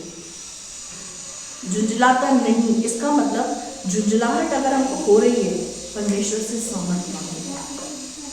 धीरज खो रहे हैं, परमेश्वर से सामर्थ मांगे। कुछ भी ऐसा हमारे जीवन के अंदर हो रहा है जो हमसे सहन नहीं हो रहा, परमेश्वर से सामर्थ मांगे। आगे, बुरा नहीं मानता। बुरा नहीं मानता। और हम तो बात बात पे बुरा लग जाता है हमको। तो किसी बहन ने किसी भाई को कुछ बोल दिया, किसी बहन ने किसी बहन को कुछ बोल दिया, भाई ने भाई को कुछ, मेरे को बहुत बुरा लगा। और फिर उस बात को लेकर अंदर गांठ बांध करके बैठ जाते हैं। ये प्रेम का स्वभाव नहीं है। प्रेम बुरा नहीं मानता। बुरा लगा, उस व्यक्ति को क्षमा करो, प्रभु से सामर्थ मांगो, उससे अपना रिश्ता ठीक करो। ये होता है प्रेम। आगे, वो कर्म से आनंदित नहीं होता। कर्म से आनंदित नहीं होता है, नहीं गंदे काम नहीं करवाता प्रेम कभी भी, गलत काम नहीं करवाता प्रेम कभी भी। आगे, परंतु सत्य से आनंदित होता है। सत्य से आनंदित होता है, नहीं अच्छी अच्छी बातों से खुश होता है प्रेम। आगे, वो सब बातें सह लेता है। वो सब बातें सह लेता है। अब मुझसे सहन नहीं हो रहा, इसका मतलब प्रेम ठंडा पड़ गया। जब ये लगे ना आपको अब मुझसे सहन नहीं हो रहा, इसका मतलब प्रेम ठंडा पड़ रहा है। तुरंत प्रभाव से जाओ, बंद कोठरी के अंदर घुटने टेको, प्रभु को बोलो, प्रभु मुझे सहने की सामर्थ्य दे, मेरे प्रेम को नया कर। जब ऐसा करोगे तो सहने की शक्ति परमेश्वर से प्राप्त होगी। सब कुछ सह लेता है और सब बातों की प्रतीति करता है। सब बातों की प्रतीति करता है। आगे, सब बातों की आशा रखता है। सब बातों की आशा रखता है। सब बातों में धीरज धरता है। सब बातों में धीरज धरता है। सब बातों की आशा रखता है। सब बातों की प्रतीति करता है। यानी प्रतीति का मतलब प्रेम में विश्वास होता है। अगर आप किसी से प्यार करते हैं तो उसका विश्वास मत तोड़ो, उस पर विश्वास करो और अपना ईमान, अपना विश्वास भी उसको दिखाओ। सब बातों को सहता है, सब बातों में धीरज धरता है, हर बात में धीरज धरता है। ये कौन करवा सकता है आपसे? प्रेम। इसका सबसे अच्छा एग्जाम्पल है माँ बाप। अपने बच्चों की हर गलती को माफ करते हैं, अपने बच्चों की सब कुछ सहते हैं, लेकिन फिर भी बच्चों से प्यार करते हैं, बच्चों को छोड़ते नहीं हैं। इसीलिए बाइबल भी इस बात को बोलती, बाइबल में कहीं नहीं लिखा हुआ एक पिता तुझे छोड़ सकता है पर मैं तुझे नहीं छोड़ूंगा। बाइबल में लिखा है एक माँ तुझे छोड़ सकती है लेकिन मैं तुझे नहीं छोड़ूंगा। इसका मतलब पता है समझते हैं, दुनिया में जो सबसे ऊंचा प्यार है ना, दुनिया में लोगों में, मनुष्य में एक माँ का प्यार माना जाता है।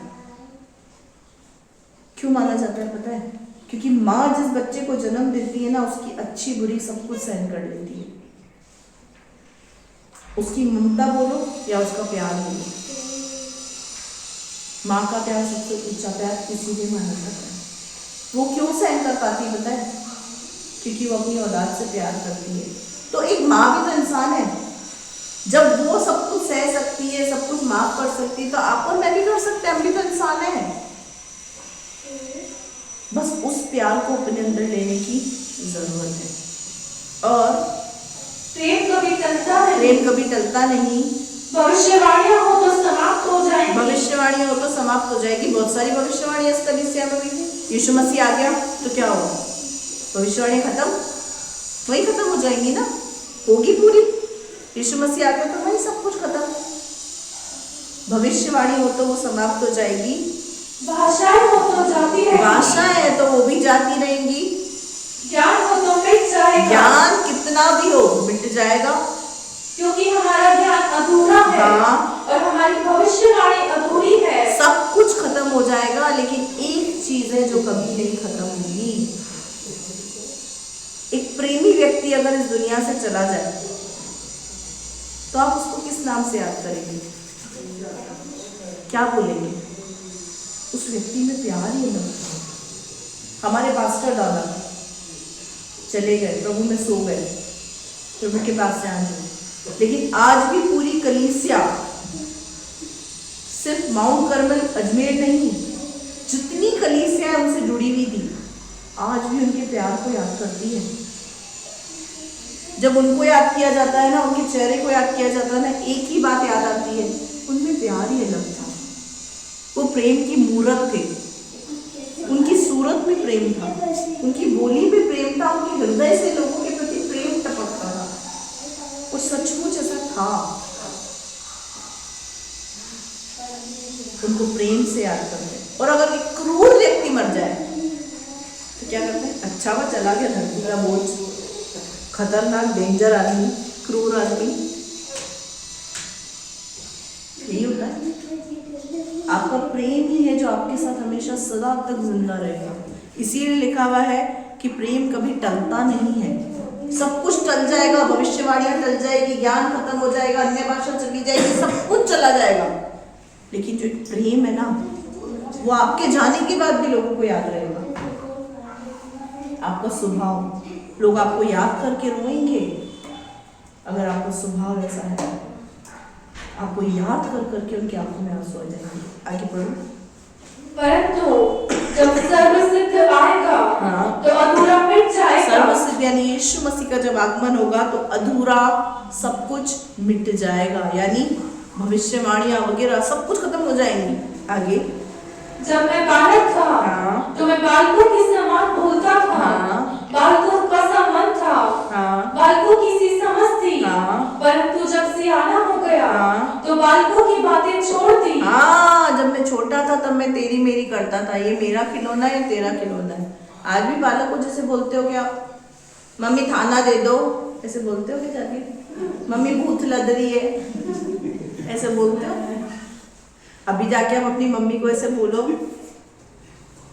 पति अपनी पत्नी को तुम ना थाना तो दे दे, मैं तो ऐसे बात करते हैं। जब हम छोटे थे तो हम बालकों की समझ थी, बालकों जैसे बोलते थे, बालकों जैसी बातें करते थे, बालकों जैसा मन था। ये मेरा खिलौना है, ते तो नहीं दूंगा, ऐसे बोलते थे। ये मेरा खिलौना है, ते तो क्यों दूं, मैं थेलूंगा इतने। अभी ऐसे बोलते हैं क्या? अगर अभी भी कर रहे हैं मेरा है, ये तेरा है, ये इसका है, ये उसका है, उसका मतलब अभी भी बालकों के अंदर ही है। पर जुबान थोड़ी साफ हो गई है उम्र के साथ। पहले तुतला के बोलते थे, अब जुबान थोड़ी साफ हो गई तो वैसे बोलते। ये मेरी चीजें तूने कैसे खा ली, मेरी चीज को तूने हाथ लगाया तो कैसे लगाया, निकाल लो उसके पेट से। भाई क्या करोगे, निकाल लो उसके पेट से। मेरे अजीजों, प्यार ये नहीं सिखाता। प्यार अपना पेट काट काट कर दूसरे को खिलाना सिखाता है। नहीं करती मम्मी, बेटा तू पेट भर के खा ले, मेरे लिए पड़ा है। कितनी माएं बैठी यहाँ पे, नहीं करती हो? पेट काट के सिर्फ खिलाती हो, क्यों? प्यार के विषय हो। प्यार पेट काट के खिलाता है। तूने मेरा खा लिया, तूने मेरा पहन लिया, तूने ये क्या कर दिया, तूने ऐसा कर दिया, तूने वैसा कर दिया। ये सारी बातें प्रेम के अंतर्गत नहीं है। जब हम बालक थे ना तब ऐसी बातें करते थे, तब बालकों की समझ थी, बालकों जैसा बोलते थे। अब हम सियाने हो गए हैं तो हमने बालकों जैसी बातें छोड़ दी है, ऐसा इसमें लिखा है। लेकिन क्या हमने सच में छोड़ दी? छोड़ दी हमने बच्चों वाली बातें? या आज भी ये तेरी मेरी इसकी उसकी बच्चों वाली बातें हम कर रहे हैं? आज भी हम सियाने नहीं हुए। आज भी परमेश्वर की दृष्टि में हम बच्चे हैं, वही बच्चों वाली हरकतें। पहले थोड़ा तुतला के बोलते तेला मेला, अब तेरा मेरा बोल रहे हैं, साफ सुथरा जबान साफ हो गई है। मेरे अजीजों, ये बच्चों वाली बातें छोड़ दो। जब छोटा बच्चा मेरा आया, मैं तो ये नहीं खाऊंगा, मेरे लिए तो कुछ और बनाओ। और अभी भी वही है, मैं ये नहीं खाता, मैं ये नहीं खाऊंगा, मैं ये नहीं खाऊंगी। बेचारी माँ बीवी का तो बिलोड़ी बना देते हैं, पूरे सत्यानाश कर देते परिवार का। बैंगन जितना सुंदर है उससे घटिया शक्ल तो उसको देख के बना लेते हैं।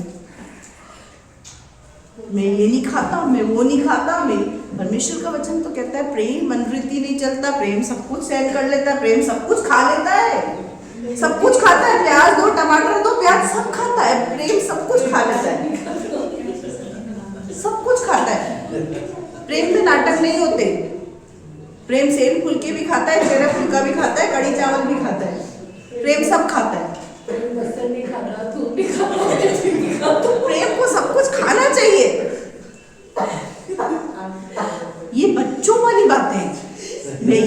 खाऊंगा, मुझे कुछ और बना दो। अब ऑप्शंस किसके सामने रखे जाते हैं? मैं आपसे बोलूं, सुबह उठते ही सबसे पहले मैं मेन्यू अयांश के सामने पढ़ती हूँ। क्यों? वो छोटा है, वो नाटक करेगा, बच्चा है, मुझे पता है ये नहीं खाऊंगा, ये नहीं खाऊंगा, ये नहीं खाऊंगा। और अगर यही मेन्यू एक बड़े व्यक्ति के सामने पढ़ना पड़े, कैसा लगेगा? गुस्सा आता है बहुत। आप भी थी, जनता की तकलीफ है। प्रेम सब कुछ सह लेता है, बच्चों जैसी हरकतें नहीं करता। प्रेम सयाना होता है, सयानी बातें करता है। आज के बाद ये सब चीजें सयाने लोगों में मैं पाऊं, और मुझे आज के बाद शिकायत आई तो मतलब आज 10 की सब्जी बना सकते हैं। सब कुछ बनाओ और सब कुछ खाओ, क्योंकि प्रेम सब कुछ कराता है। प्रेम सब कुछ खाता है, सब कुछ खिलाता है। आप प्रेम करते हो, सब कुछ खिलाओ। आप प्रेम करते हो, सब कुछ खाओ। इसे बोलते हैं प्रेम।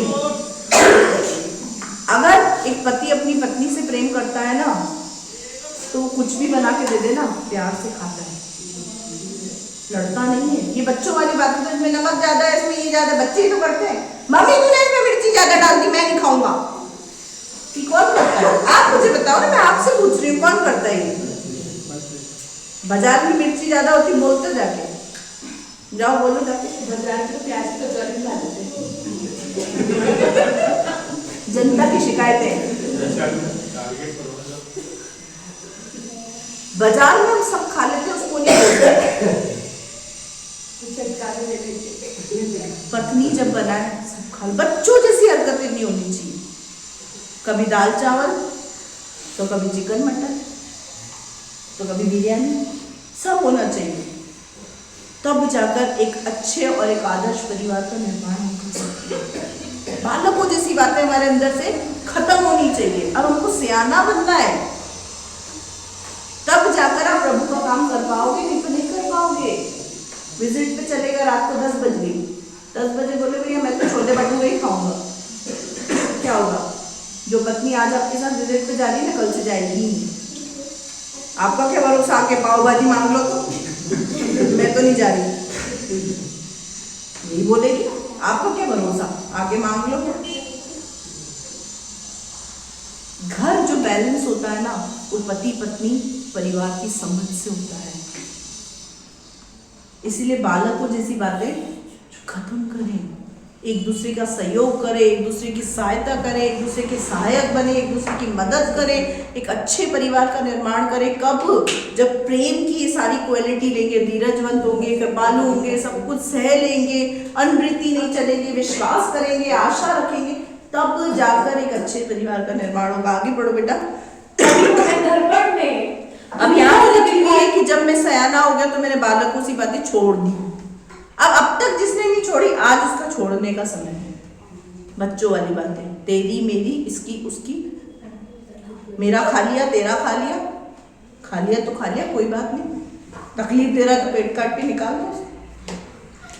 आज के बाद ये सारी बातें बंद। आगे अभी हमें दर्पण में हाँ, धुंधला सा दिखाई अभी जो आईना है उसमें हमको धुंधला सा दिखाई देता है।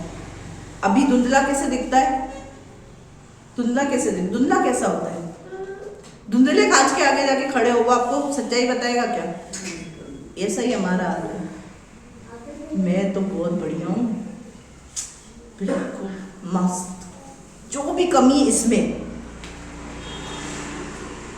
पत्नी को पति में 100 कमियां दिखे, पति को पत्नी में 100 कमियां दिखे, माँ बाप को बच्चों में दिखे, बच्चों को माँ बाप में दिखे। अपनी कमी किसी को दिखती है? धुंधला दिख रहा है, धुंधला। हमको अपनी अच्छाइयाँ दिखती है और दूसरे की सिर्फ कमियाँ। मेरे से अच्छा कोई है नहीं और इससे बुरा कोई है नहीं, यही हाल है। मेरे से अच्छा कोई है नहीं और इससे बुरा कोई है नहीं। आगे बढ़ो। परंतु हाँ, उस समय आमने सामने देखेंगे। उस समय आमने सामने देखेंगे। किस समय? जब यीशु मसीह का आगमन होगा। जीवन भर बेटा तूने इसकी बहुत बुराई, सबकी बहुत बुराई की, आज आप थोड़ी बुराई तेरी भी देख लो। आमने सामने वो ऐसा वीडियो रिकॉर्डिंग करके दिखाएगा, देखिए तू ये तेरा स्वभाव है, ये तेरा जीवन है, नहीं छुप पाएंगे। गुप्त जो अंधेरे में हमने काम किए ना, गुप्त घरों के अंदर जो हमने तहलके मचाए हैं, उधम दाड़ किए हैं, वो सब खुले में परमेश्वर दिखाएगा कि स्वर्ग देख, चर्च में देख तो कितना स्वर्गदूत, तेरे से ज्यादा स्वर्गदूत ही कोई नहीं लग रहा है, और घर में देख मुझसे बड़ा दूत ही कोई नहीं था। आगे इस समय हाँ। मेरा ज्ञान अधूरा इस है। समय मेरा ज्ञान अधूरा है, इसीलिए मैं अपने आप को परफेक्ट मानता हूँ और परफेक्ट मानती हूँ। क्यों? क्योंकि मेरा ज्ञान अधूरा है। मुझे सिर्फ इतना ही ज्ञान है कि मैं सही हूँ, बाकी सब बुरे। आगे परंतु उस समय ऐसी पूरी रीति से पहचानूंगा, उस समय ऐसी पूरी रीति से पहचानूंगा कि कमियां तो सारी मुझमें भरी पड़ी थी। उस समय जब यीशु मसीह आमने सामने आके खड़ा हो जाएगा ना, तो पूरी रीति से पहचानूंगा कि गलती किसकी थी। आगे जैसा मैं पहचाना गया हूँ और पर अविश्वास, आशा, प्रेम, ये तीनों स्थायी ये हैं, तीनों स्थायी है, पर इनमें से सबसे बड़ा प्रेम है। इनमें से सबसे बड़ा प्रेम है।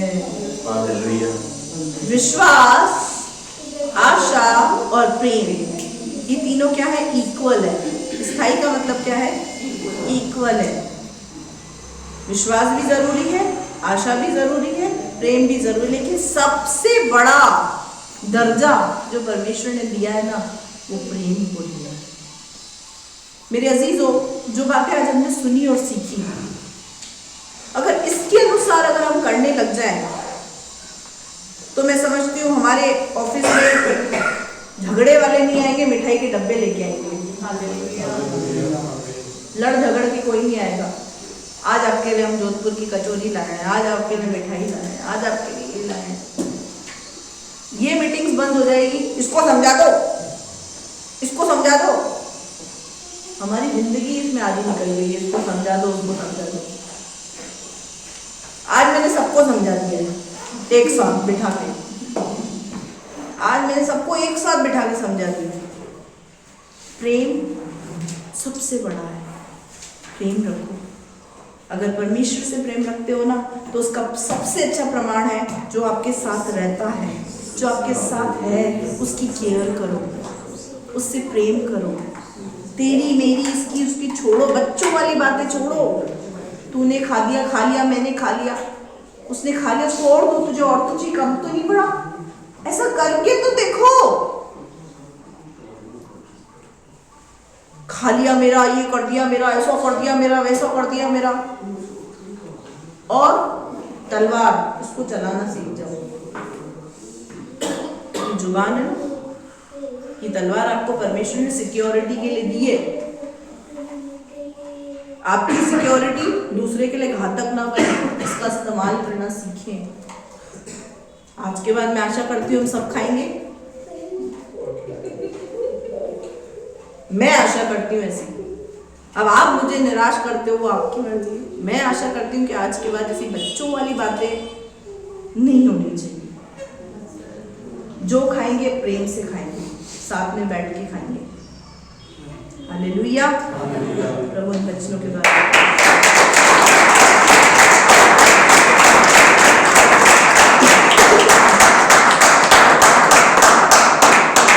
आइए हम अपनी आंखों को बंद करेंगे। परमेश्वर के वचन जो हमने सुना है उसके लिए हम प्रार्थना करेंगे कि सचमुच ऐसा करने की परमेश्वर हमें सामर्थ्य दे। मेरे अजीजों, परमेश्वर के वचन में लिखा है जो सामर्थ्य वो हमें देता है उसमें हम सब कुछ कर सकते हैं। परमेश्वर से उस सामर्थ्य को प्राप्त करें, क्योंकि वो जो सामर्थ्य हमको देता है उसमें हम सब कुछ कर सकते हैं। हम जिस परिस्थिति में है, जिन दुखों में है, जिन हालातों में है, जो काम हम अब तक नहीं कर पा रहे थे मेरे प्रियो, उसकी सामर्थ्य से वो हम सब कर सकेंगे, क्योंकि उसकी सामर्थ्य पाकर हम सब कुछ कर सकते हैं। यीशु, जैसे तूने हमारे पापों को क्षमा किया, हमारी गलती गुनाहों को माफ किया, हमारी गलतियों को नजरअंदाज किया, हमें अपने लहू से धोकर हमें पापों से आजाद किया, तेरा वही स्वभाव हमारे अंदर आ जाए। हम भी आज के बाद क्षमा करने वाले, नजरअंदाज करने वाले बन जाएं। नहीं है प्रभु हम में इतनी शक्ति, इतनी सामर्थ प्रभु कि हम अपनी ताकत से ऐसा सब कुछ कर पाए, लेकिन तेरी सामर्थ पाकर हम सब कुछ कर सकते हैं खुदा। तेरी वो सामर्थ तो हम में से प्रत्येक के ऊपर उमड़ी। आज हर एक व्यक्ति अपने हृदय पर हाथ रख के परमेश्वर से सामर्थ को मांगे। हर एक व्यक्ति अपने हृदय पर हाथ रख के परमेश्वर से कहे, परमेश्वर मुझे सामर्थ दे कि मैं अपने परिवार के व्यक्तियों को सहन कर सकूं। मुझे सामर्थ दे कि मैं उनसे प्यार कर सकूं। मुझे सामर्थ दे कि मैं उन्हें क्षमा कर सकूं।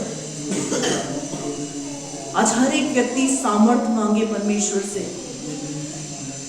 आप जिसको क्षमा नहीं कर पा रहे प्रभु से सामर्थ मांगे। इसी समय सामर्थ आएगी, आप उस व्यक्ति को क्षमा कर देंगे। आप जिस व्यक्ति की गलतियों को बुला नहीं पा रहे, आप परमेश्वर से सामर्थ मांगे, आप उसकी गलतियों को भूल कर सब कुछ पहले जैसा नया कर देंगे। परमेश्वर से सामर्थ मांगे मेरे अजीजों, क्योंकि ये सामर्थ ही है जो हमें सामर्थी बनाती है। आप अपने भाई से प्यार नहीं कर सकते, नहीं कर पा रहे, आप परमेश्वर से सामर्थ मांगे। आप गुटखा नहीं छोड़ पा रहे, गाली गलौज नहीं छोड़ पा रहे, परमेश्वर से सामर्थ को मांगे। आप दारू नहीं छोड़ पा रहे, पाप के रास्तों को नहीं छोड़ पा रहे, अपने हृदय पर हाथ रख के परमेश्वर से कहे, परमेश्वर तू मुझे सामर्थ दे कि मैं इस गंदी चीज को छोड़ दूं। आप गुस्सा नहीं छोड़ पा रहे, आप परमेश्वर से सामर्थ मांगे। इस समय परमेश्वर का आत्मा आपको सामर्थ देने के लिए खड़ा है। अपनी समस्याओं से जूझ रहे हैं, परमेश्वर से सामर्थ मांगे। प्रभु मुझे सामर्थ दे ताकि तेरे उचित समय तक मैं इंतजार कर सकूं। मुझे सामर्थ दे कि मेरी परिस्थितियां बदलने तक मैं इंतजार कर सकूं। आज पवित्र आत्मा आपके बीच में आपको सामर्थ देने के लिए उतर आया है। सामर्थ मांगे, मांगे प्रभु से सामर्थ। ओ रबा शंदा रबा रबारिया थरबारी काला रबा शिकिंदी। सामर्थ मांगे, हर एक व्यक्ति सामर्थ मांगे प्रभु से, क्योंकि पवित्र आत्मा हर एक को आज सामर्थ से भरेगा। ओ री काला रबा शिकिंदी री बनारा खांदा रे शाला रबा शिकिंदी। प्रभु का आत्मा आपको सामर्थ दे रहा है, उस सामर्थ को रिसीव करें। Receive in the mighty name of Jesus Christ. परमेश्वर का आत्मा आपको सामर्थ दे रहा है। उस सामर्थ को प्राप्त करें और हर दिन की प्रार्थना में उससे सामर्थ को मांगें, क्योंकि उसकी सामर्थ पाकर आप सब कुछ कर सकते हैं जो आप नहीं कर पा रहे। परमेश्वर से सामर्थ के साथ साथ अपने अंदर प्रेम को मांगे। परमेश्वर के प्रति, अपनों के प्रति, कलीसिया के प्रति, पास्टर्स के प्रति, विश्वासियों के प्रति प्रेम को मांगे मेरे अजीजों। आज परमेश्वर का आत्मा आपको प्रेम और सामर्थ दोनों देने के लिए खड़ा है। ओ रमशंदा रबरबरिया थरबारी काला रबा शिकिंदी रिगंडा रबरबरिया थरबा। रिसीव करें उसकी सामर्थ को, रिसीव करें उसकी सामर्थ को। पवित्र आत्मा हम में से प्रत्येक को अपनी सामर्थ से भरे। प्रेम का आत्मा, क्षमा का आत्मा, प्रभु वो सामर्थ दे प्रभु जिसमें हम सब कुछ कर सकें। सारी बुद्धि, सारी शक्ति, सारे प्राण से, सारे मन से तुझसे प्रेम कर सके ऐसी सामर्थ दे। अपने पड़ोसी से अपने समान प्रेम करे ऐसी सामर्थ दे। अपने भाई से प्रेम करे ऐसी सामर्थ दे। अपनी बहन से प्रेम करे ऐसी सामर्थ दे। अपने माँ बाप से प्यार करे ऐसी सामर्थ दे। अपनी पत्नी से प्रेम करे ऐसी सामर्थ दे। अपने पति से प्रेम करे ऐसी सामर्थ दे। अपने बच्चों से प्रेम करे ऐसी सामर्थ दे। अपने रिश्तेदारों से प्रेम करे ऐसी सामर्थ दे। तुझसे ऐसी प्रार्थना करते हैं हमारे जीवित महान सर्वव्यापी प्रकारी सामर्थी पिता। मैं आपका धन्यवाद करती प्रभु, आपने हमारी दुआ को सुना। मरकुस 11:24 के वचन के अनुसार मैं प्रतीति करती पिता, आने वाले समय में पिता परमेश्वर, हम अपने जीवन के अंदर पिता उस मैजिकल सामर्थ्य को जो तूने दी है उसको हम महसूस करेंगे पिता। उसके लिए मैं आपका धन्यवाद करती हूँ।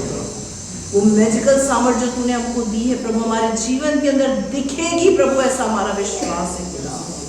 आज से, अभी से, इसी समय से प्रभु तूने उसको दे दिया, हमने ले लिया, उसके लिए हम तेरा धन्यवाद करते हैं। बड़े हम घटे हमारे जीवन से तुझे महिमा मिले। धन्यवाद के साथ प्रार्थना मिलती जल्द आने वाले प्रभु यीशु मसीह के सामर्थ्य मीठे जलाली नाम से मांगती हूँ, सुन और दया से कबूल कर।